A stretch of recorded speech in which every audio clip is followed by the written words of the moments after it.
கண்மணி அன்போடு காதலன். நான் நான் எழுதும் லெட்டர், மடல் இல்ல கடிதாசி வச்சுக்கலாமா? கடிதமே இருக்கட்டும், படி. கண்மணி அன்போடு காதலன், நான் எழுதும் கடிதமே. பாட்டு படிச்சிட்டியா? அப்போ நானும் முதல்ல கண்மணி சொன்னால இங்க பொன்மணி போட்டுக்க. பொன்மணி, உன் வீட்டில் சௌக்கியமா? நான் இங்க சௌக்கியம். பொன்மணி, உன் வீட்டில் சௌக்கியமா? நான் இங்க சௌக்கியமே. உன்னை நினைச்சு பார்க்கும் போது கவிதை மனசுல அருமாறி கொட்டுதே. ஆனா அதை எழுதணும்னு கந்தா எழுத்துதா வார்த்தை. உன்னை எண்ணி பார்க்கையில் கவிதை கொட்டது, அதா அதை எழுத நினைக்கையில் வார்த்தை முட்டது. அத்தேதா பிரமாதம். கவிதை கவிதை படி. கண்மணி அன்போடு காதலன், நான் எழுதும் கடிதமே. பொன்மணி, உன் வீட்டில் சௌக்கியமா? நான் இங்கு சௌக்கியமே. உன்னை எண்ணி பார்க்கையில் கவிதை கொட்டது, அதை எழுத நினைக்கையில் வார்த்தை முட்டது. ஓஹோ, கண்மணி அன்போடு காதலன், நான் எழுதும் கடிதமே. பொன்மணி, உன் வீட்டில் சௌக்கியமா? நான் இங்கு சௌக்கியமே.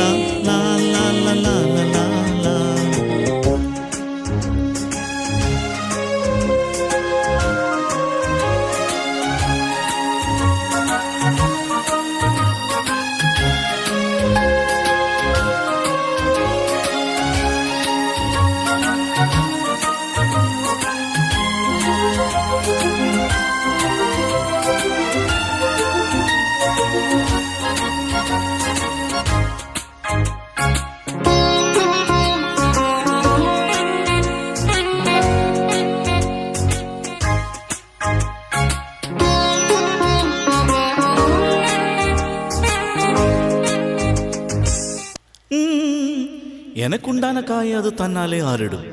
அது என்னவோ தெரியல, என்ன மாயமோ தெரியல, எனக்கு ஒன்றும் ஆவறதில்லை. இதை எழுதிக்க. நல்ல மானே தேனே பொன்மானி இதெல்லாம் போட்டுக்கணும். துப்பாரு, எனக்கு என்ன காயனாலும் உடம்பு தாங்கிடும். உடம்பு தாங்குமா? தாங்காது. அபிராமி அபிராமி அபிராமி. அதையும் எழுதணுமா? இது காதல்.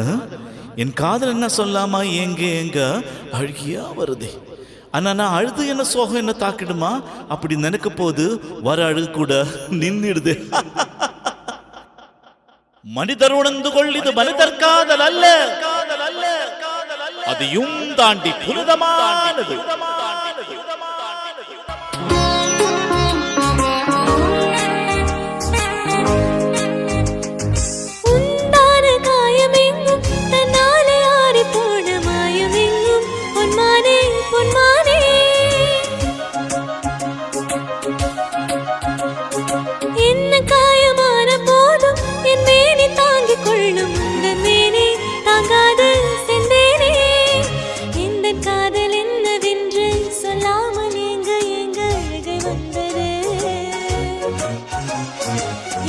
சோகம் உன்னை தாக்கும் என்றெந்தும் போது வந்து அழகி நின்றது. மனிதர் உணர்ந்து கொள்ள, இது மனிதர் காதல் அல்ல, அதையும் தாண்டி புனிதமானது. அபிராமியே, தாலாட்டு சாமியே, நான் தானே தெரியுமா? சிவகாமியே, சிவனில் நீயும் பாதியே, அதுவும் உனக்கு புரியுமா? சுபலாலி லாலி லாலி லாலி, அபிராமி லாலி லாலி லாலி.